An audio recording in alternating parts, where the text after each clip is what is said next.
এই আয়াতের দলিল অনেক সময় এমন হয় যে এই রাতকে লাইলাতুল কদরের রাত বলা হয়। কিসের রাত বলা হয়?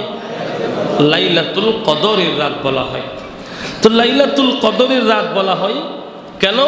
কোরআন শরীফ নাজিল হয়েছে রমজান মাসে। কোন মাসে? আরো জোরে কোন মাসে? রমজান মাসে। যেমন শাহরু রমাদানাল্লাযী উনজিলা ফীহিল কুরআন, শাহরু রমাদানাল্লাযী উনজিলা ফীহিল কুরআন হুদাল লিন্নাস ওয়া বাইয়িনাতিন মিনাল হুদা ওয়াল ফুরকান।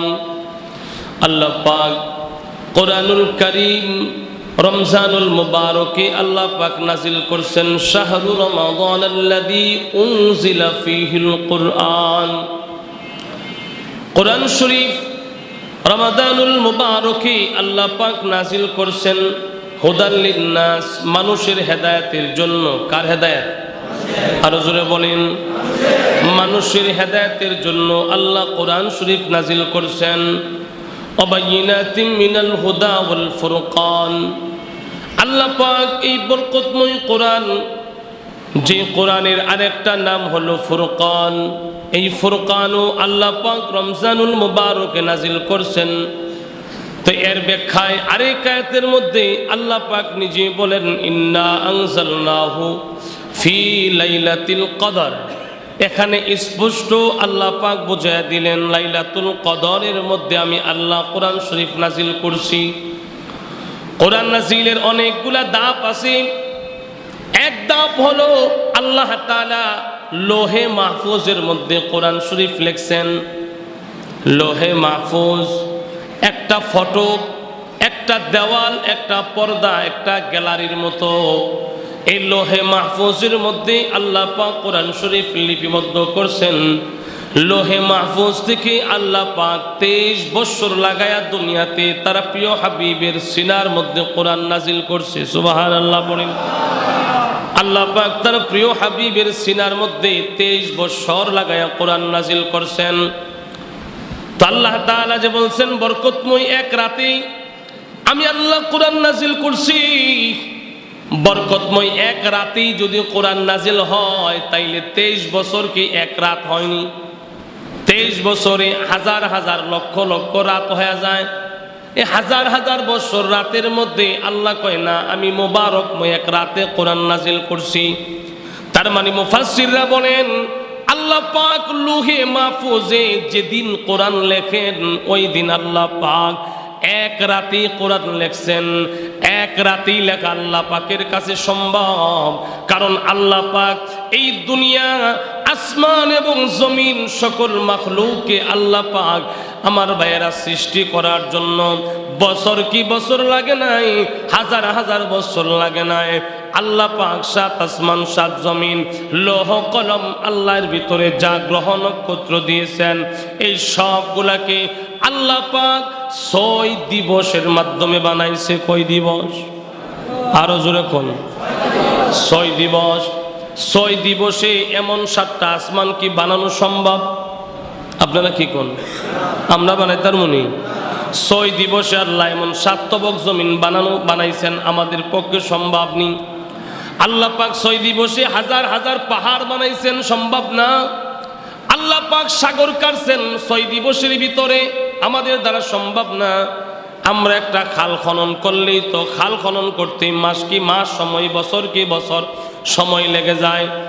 আল্লাহ তাআলা এই 6 দিবসের ভিতরে আল্লাহ পাক রব্বুল আলামিন আমার ভাইয়েরা এই যা কুল কায়নাত যা কিছু আছে সৃষ্টি সব আল্লাহ পাক বানাইছেন।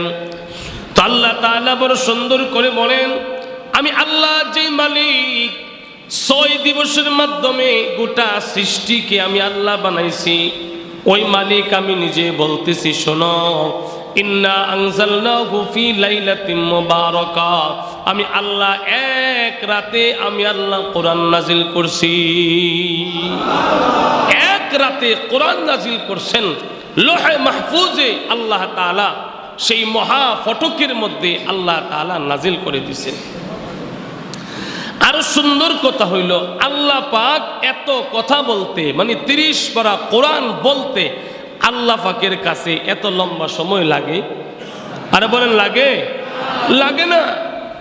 আমাদের বাংলাদেশের হাফেজ মোহাম্মদ জাকারিয়া সম্ভবত গত 2 দিন আগে আমি দেখলাম হাফেজ জাকারিয়া 16 ঘন্টায় পুরা এক খতম কোরআন শরীফ এক জায়গায় বৈশা পড়ছে। কত ঘন্টা? 16 ঘন্টা উজু করে এক জায়গায় বসে 16 ঘন্টায় পুরা 30 পারা কোরআন এক জায়গায় বৈশা শুনাইছে। 16 ঘন্টা সময় লাগছে।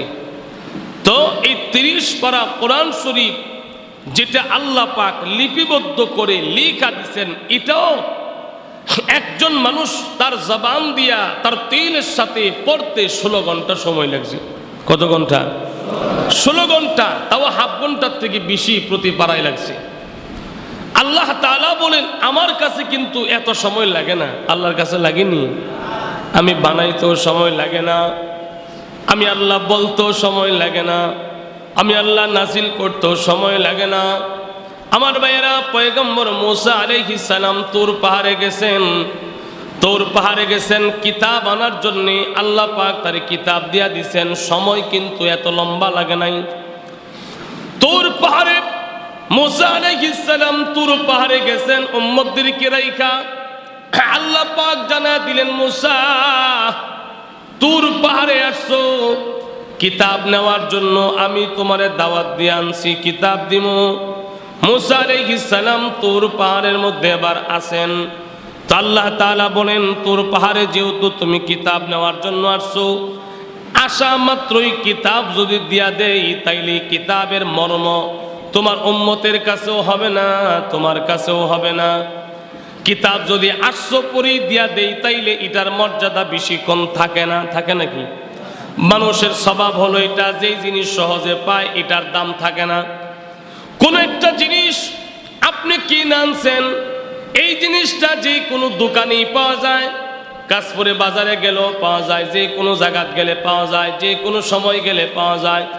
এটা বাড়িতে আনার পরে যদি নষ্ট হয়ে যায়, ভাঙ্গা যায়, নষ্ট হয়ে যায়, এটার জন্য এতটা জ্বালা যন্ত্রণা পোড়ানি মায়া মোহাব্বত লাগে না।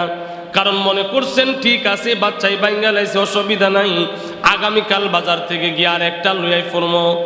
আর একটা এমন জিনিস যেটা আপনি কাশপুর আর ঢাকা বিচরে আপনি পান নাই, বাহির থেকে আনা হয়েছে, অনেক কষ্ট করে আনা হয়েছে, অনেক লম্বা সময় ব্যয় হয়েছে আনতে গিয়া, অনেক টাকা খরচ হয়েছে, অনেক পরিশ্রম আর অপেক্ষা করা লাগছে। এই জিনিসটা আপনার ঘরে আসার সাথে সাথে আপনি বা আপনার বেবি বলবে এটাকে এমন জায়গায় সাবধান করে রেখে দাও, এটা যেন স্বাভাবিক কোনো অবহেলার কারণে নষ্ট না হয়ে যায়। কারণ যেই জিনিস অর্জন করতে যত বেশি সাধনা লাগে, ওই জিনিসের মায়া কদর ইজ্জত কম হয় না, বেশি হয়। আল্লাহ পাক ডাক দিয়া কয়, হে মুসা, কোরআন নিতে আসছো তোর পাহাড়ে, আমি এখন যদি তোমার কাছে কোরআনটা বান্ডেল কইরা দিয়া দেই, মুসা রে, এই কোরআনের কদর তোমার কাছেও থাকবে না, উম্মতের কাছেও থাকবে না। উম্মত মনে মনে বলবি পয়গম্বর গেছে আর আসছে, কোরআন নিয়ে আসছে, এবার কোরআনের ইজ্জত না কইরা কোরআন যদি মন মতো না হয় তাইলে পয়গম্বরকে বলবে, নবী গো আপনি আবার যান, আল্লাহর কাছে গিয়া বলেন আল্লাহ যেন এই কোরআনটা বদলায় আরেকটা দিয়া দেয়। আল্লাহ পাক কই, মুসা আশা মাত্রই যদি পেয়ে যাও তাইলে কদর হবে না। এ মুসা, আসছো যেহেতু এই জায়গায় কিতাব নেওয়ার জন্য, কিতাব পাওয়ার জন্য কিছু সাধনা করতে হবে, সাধনা করো। মুসা নবী কয়, আল্লাহ কি সাধনা করবো? আল্লাহ কয়, 1 মাস এই উপত্যকায় বসিয়া বসিয়া তুমি রোজা রাখবা। সুবহানাল্লাহ কোন। 1 মাস উম্মতের কাছেও যাইতে পারবা না, বিবির কাছেও যাইতে পারবা না, সন্তানদের কাছেও যাইতে পারবা না, কওম বা জাতির কাছেও যাইতে পারবা না, এদের সাথে কোনো যোগাযোগ করা যাবে না। 1 মাস এই উপত্যকার চূড়ায় দাইকা এই জায়গায় থাইকা তুমি রোজা রাখবা, এই জায়গায় থাইকা সাধনা করবা, এই জায়গায় থাইকা ইতিকাফ করবা, এই জায়গায় তাইকা মুরাকাবা মুশাহাদা করবা। পয়গম্বর মুসা নবী ডাক দেয়া কয় আল্লাহ, আমি যে 1 মাস রোজা রাখবো, 1 মাস আমি খামু কি? কারণ 1 মাসের খাবার লইয়া তো আমি উপত্যকায় আসি নাই। আল্লাহ কই মুসা রে, টেনশন করিস না, 1 মাসের খাবারের ব্যবস্থা আমি আল্লাহ নিজে করব। এ মুসা, উপত্যকায় এসে 1 মাস থাকবা, খাবার নিয়ে আসো নাই, খাবারের কথা বলছো, তুমি বুঝি আমি আল্লাহ রাজ্জাকের প্রতি তোমার বিশ্বাস নাই? আমার প্রতি কি তোমার ভরসা নাই? আমি কি রিজিক দেয় না? মুসা নবী কয় আল্লাহ, আমি না 1 মাস থাকলাম, আপনি আমার এই জায়গায় রিজিক দিবেন, আমি সন্ধ্যাবেলা ইফতারি করবো, ভোর রাত্রে সাহারি করবো, অসুবিধা নাই। আমার যে ঘরের ভিতরে আমার বাল বাচ্চা, আমার স্ত্রী আছে, ওরা খাইব কি? না আপনি খাওয়াই লাইবেন, আমার সংসার কেমনে চলব? আল্লাহ কই মুসা রে, এখনো বুঝি আমার প্রতি তোমার ইয়াকিন হয় নাই। কেমনে ইয়াকিন হবে? আমি আল্লাহ তোমার এখনো প্রত্যক্ষ দেখায় নাই। এ মুসা, আমি আল্লাহ এখন তোমারে দেখামো। তোমার হাতের যে একটা লাঠি আছে, এই লাঠিটা দিয়া তুমি একটা পাথরের মধ্যে বাড়ি দাও। সুবহানাল্লাহ কোন। এ মুসা, সামনে দেখো বিশাল বড় একটা পাথর দেখা যায়, এই পাথরের মধ্যে তুমি একটা বাড়ি দাও। মুসা নবী দেরি করলেন না, পাথরের মধ্যে বাড়ি দিলেন। পাথরটা 2 ভাগে বিভক্ত হয়ে যায়। আল্লাহ তাআলা এই পাথরের ভিতরে আরেকটা পাথর বানায় রাখছেন। মুসা নবী তাকায় দেখে যেই পাথরটা ভাঙলো, এই পাথরের ভিতরে আরেকটা পাথর দেখা যায়। আল্লাহ পাক ডাক দেয়া কয়, এ মুসা, ওই 2 নম্বর পাথরের মধ্যে আরেকটা বাড়ি দাও। 2 নম্বর পাথরে বাড়ি দিলে 2 নম্বর পাথরটাও ভেঙে গেল। মুসা নবী তাকায় দেখেন 2 নম্বর পাথরের ভিতরে আরেকটা পাথর দেখা যায়। সুবহানাল্লাহ বলেন। আল্লাহ দেখো, এ মুসা, এই যে 3 নম্বর যে পাথর দেখা যায়, পাথরের গর্ভে পাথর, পাথরের গর্ভে পাথর, 3 নম্বরটার মধ্যে একটা বাড়ি দাও। মুসা নবী 3 নম্বর পাথরের মধ্যে যখন বাড়ি দিলেন, 3 নম্বর পাথরটাও ভেঙে 2 ভাগ হয়ে গেল। মুসা নবী একটু গভীরভাবে তাকায় দেখেন 3 নম্বর পাথরের গর্ভে ছোট্ট একটা বসত বাড়ি দেখা যায়। মুসা নবী কয়, হাইরে, 3টা পাথরের ভিতরে একটা বসত বাড়ি দেখা যায়। এই বসত বাড়ির ভিতরে কে রে বসবাস করে, বসত করে কে? ভালো করে নজর করে তাকায় দেখে এই ছোট্ট একটা গোল আকার বসত বাড়ি, ছোট্ট একটা ফাঁকা জায়গা। এই বসত বাড়ির মধ্যে বসত করে দুনিয়ার কোনো মানুষ না, কোনো ফেরেশতা না, কোনো জিনজাতি না। এই বসত বাড়ির মধ্যে বসত করে ছোট্ট ক্ষুদ্র একটা মাখলুক, ছোট্ট একটা পোকা দেখা যায়। ছোট্ট একটা পোকা এই 3টা পাথরের ভিতরে ছোট্ট একটা গোলাকার বসত বাড়ি, ওটার মধ্যে আবার বসত করে ছোট্ট একটা পোকা। তো মুসা নবী এই পোকাটারে দেখা এবার সুবহানাল্লাহ বললেন। পয়গম্বর মুসা নবী কই, সুবহানাল্লাহ, আমার মালিক কত বড় আশ্চর্যের মালিক, কত বড় কুদরতওয়ালা মালিক। একটা না, 2টা না, 3টা পাথরের ভিতরে বেষ্টন করা একটা ছোট্ট বসত বাড়ি, ওখানেও একটা পোকা বসত করে। আবার দেখা যায় ওই পোকাটা মৃত না, ওই পোকাটা জিন্দা। সুবহানাল্লাহ কোন। ওই পোকা জিন্দা নাড়াচাড়া করতেছে। পয়গম্বর সুবহানাল্লাহ বললে আল্লাহ পাক ডাক দেয়া কই, মুসা, এই বসত বাড়ি আর পোকারে দেখাই সুবহানাল্লাহ বলছো, এটাই না, আমার কুদরত আরো অনেক গভীরে। মুসা রে, তুমি একটু কানটা পোকার মুখের কাছে লইয়া যাও। মুসা নবী মাথাটা নিচে করে পা আমার ভাইয়েরা পোকার কাছে নিয়ে কানটা লাগাইছে। পয়গম্বর শুনে ওই ছোট্ট একটা ক্ষুদ্র পোকা ওই জায়গায় তাইকা আল্লাহ পাক আমার আপনার মালিকের প্রশংসা করতেছে। ক্ষুদ্র পোকার একটা ক্ষুদ্র জবানের মধ্যে আমার মালিকের প্রশংসা, আমার মালিকের কি প্রশংসা করে। মুসা নবী ওই প্রশংসার আওয়াজও শুনতেছে। আল্লাহু আকবার। প্রশংসার আওয়াজগুলো হচ্ছে ওই ছোট্ট ক্ষুদ্র পোকায় আল্লাহ পাকের প্রশংসা করে আর কয়, আমার মালিক, ওই মালিকের প্রতি আমি ঈমান আনছি। ওই মালিক, যে মালিক এই 3 পাথরের আবৃত করা, 3 পাথরে বেষ্টন করা এই ছোট্ট বসত বাড়ির মধ্যে আমি মাখলুক পোকাকে দেখে, আমার মালিক শুধু দেখে না, আমার মালিক আমার জবানের আওয়াজ শোনে। সুবহানাল্লাহ। আমার মালিক আমার জবানের আকুতি মিনতি, আমার জবানের হাহাকার শুনে। আমার মালিক শুধু ক্ষান্ত হয় না, আমার যখন ক্ষুধা লাগে আমার মালিক আমার বসত বাড়িতে আমার জন্য খাবার পৌঁছায় দেয়। মূসা নবী তাকায় দেখে এই বসত বাড়ি পাথরের ভিতরে ছোট্ট একটু জায়গা, ওখান থেকে কি জানি একটা আঠালো গাম জাতীয় কি জানি বের হয়। ওই গাম জাতীয় আটা এই পোকা খায়া খায়া জিন্দিগি করে। আর এই বসত বাড়ির মধ্যে বসে বসে 24টা ঘন্টায় আল্লাহর 30 দিন, 1 বছর জনম ভরে, পোকার জনম ভরে মালিকের প্রশংসা করে। আল্লাহ কয়, মূসা কি বুঝলাম? মূসা নবী কান ধরে আর ডাক দিয়া কয়, আল্লাহ আমি এতক্ষণ আমার রিজিক আর আমার সন্তানদের রিজিকের চিন্তা করছিলাম, এখন তো বুঝে আসলো 3 পাথরে বেষ্টন করা বসত বাড়ির মধ্যে যে মাখলুক, ক্ষুদ্র মাখলুক, এই মাখলুকের রিজিক যে মালিক পৌঁছে দেয়, ওই মালিকের উপরে আমি ঈমান আনছি। ওই মালিক আমি মূসা কি উপত্যকায় আর আমার সন্তানগুলাকে আমার বসত বাড়িতে আমার মালিক রিজিক পৌঁছে দিতে সক্ষম। আল্লাহু আকবার বলেন। ওই মালিক পারে সব জায়গায় রিজিক পৌঁছে দেয়। আমার ভাইরা, তো মূসা নবী ডাক দিয়া আল্লাহ, ঠিক আছে অসুবিধা নাই, বুঝে আসছে 1 মাস থাকতে হবে। হ্যাঁ 1 মাস থাকবা, আবার 1 মাস এমনি থাকলে হবে না, রোজা রাখতে হবে। মূসা নবী 1 মাস রোজা রাখলেন। আমার ভাইরা, 1 মাস রোজা রাখার পরে আল্লাহ পাক মূসা নবীকে আরো 10 দিন বেশি রাখায়া 40 দিন রাখছেন। কয় দিন? 40 দিন আল্লাহ পাক উপত্যকার মধ্যে রাইখা এবার আল্লাহ পাক তারে তাওরাত কিতাব দিয়েছেন।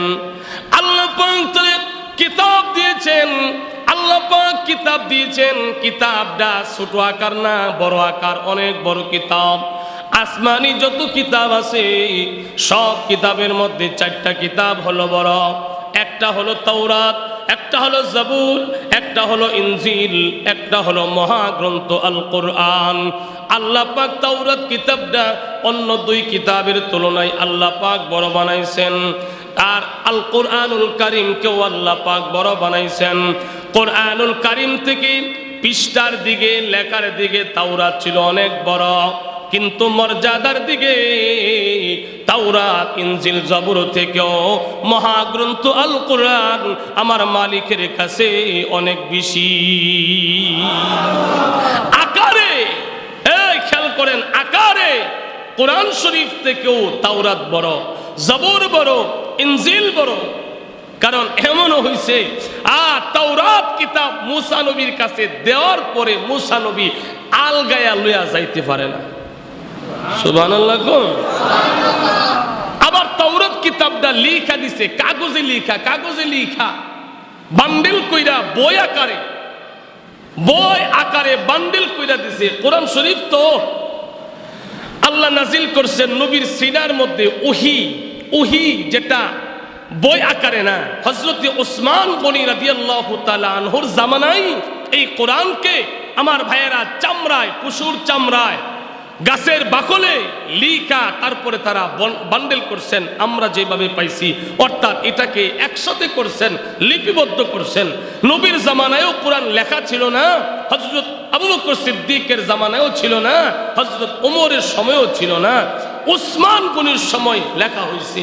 এই কারণে যে যদি না লেখা, বান্ডেল না করি, যদি কোনো কারণে একটা আয়াত, একটা হরফ, একটা শব্দ, একটা অক্ষর যদি আল্লাহর কালাম থেকে বাদ পড়ে যায়, মানুষ বলে যায়, তাইলে আল্লাহর কোরআন তো কিয়ামত পর্যন্ত জিন্দা থাকবে না।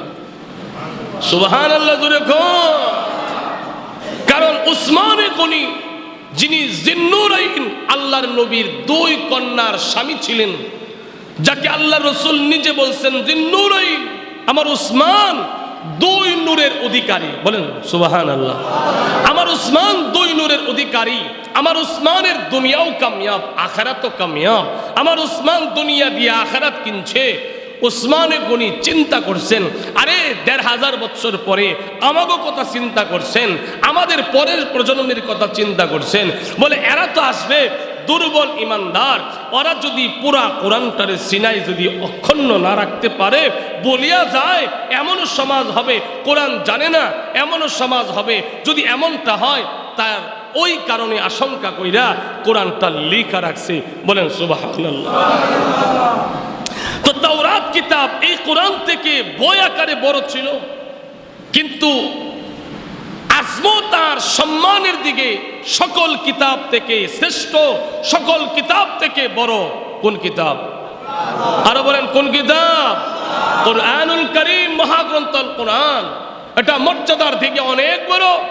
আমার ভাইয়েরা, এই যে অনেক কথা বলতে হয়, আদম সফিউল্লাহ থেকে ঈসা রুহুল্লাহ পর্যন্ত যত নবী রাসূলগণ আসছেন, আমার আপনার নবী থেকে হায়াতও বেশি পাইছে, আমার আপনার নবী থেকে খাইছেও বেশি, বয়সও পাইছে বেশি, শক্তিতেও বেশি আসিল, দেহের গঠনও তারা বড় ছিল।